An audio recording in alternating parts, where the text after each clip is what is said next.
Cumulatively, last year kasi 38,000 yung in-expect nating park visitors. Ngayon po inaasahan natin na 50 to 70,000 park visitors yung darating. Pero mas magpipik pa siguro siya mga ilang oras bago rin yung countdown. Hindi mapipigilan ang pagdagsa ng mga tao sa Rizal Park Luneta kapag magpapalit ang taon. Ayon sa pamunuan ng pamosong pasyalan sa lungsod ng Maynila, maraming pamilya at individual ang pinipiling magpalipas ng gabi sa lugar. Kaya't sa nalalapit na pagpasok ng 2026, inaasahan na aabot sa 70,000 individual ang pupunta sa nasabing parke. Kaugnay nito, ayon sa Facilities Engineer ng Rizal Park Luneta na si Grace Naku, inihanda na nila ang kinakailangang seguridad sa inaasahang pagdagsa ng mga tao.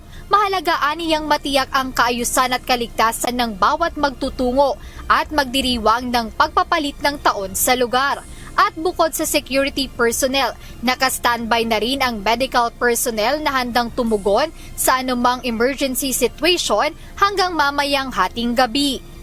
Meron tayong mga naka-deploy na security from dito sa atin sa Rizal Park Luneta, and also meron din po tayong mga naka-deploy na tourist police. Galing sila sa Manila Police District dito po sa loob ng parke and also sa perimeter. Sa medical team naman, meron din po tayong medical team. Galing naman po sila sa Philippine Coast Guard.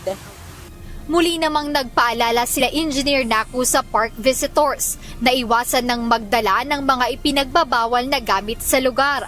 Kukumpiskahin lang aniya ito sa mga entrance ng parke, ngunit maaari pa rin namang balikan paglabas o pag-uwi ng may-ari. Pinapaalalahanan po natin ang ating mga park visitors po na hanggat maaari wag na po tayong magpasok ng metal sharp objects dito po sa ating parke. No smoking po, bawal din po tayong manigarilyo, and also na mag-inuman, alcoholic drinks po dito sa loob.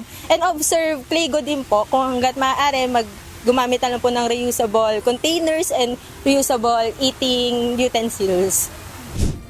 Bilang paghahanda sa pagpasok ng taong 2026, nag-organisa ang pamunuan ng Rizal Park Luneta ng isang concert at fireworks display mamaya na aabangan ng mga tao sa nasabing lugar.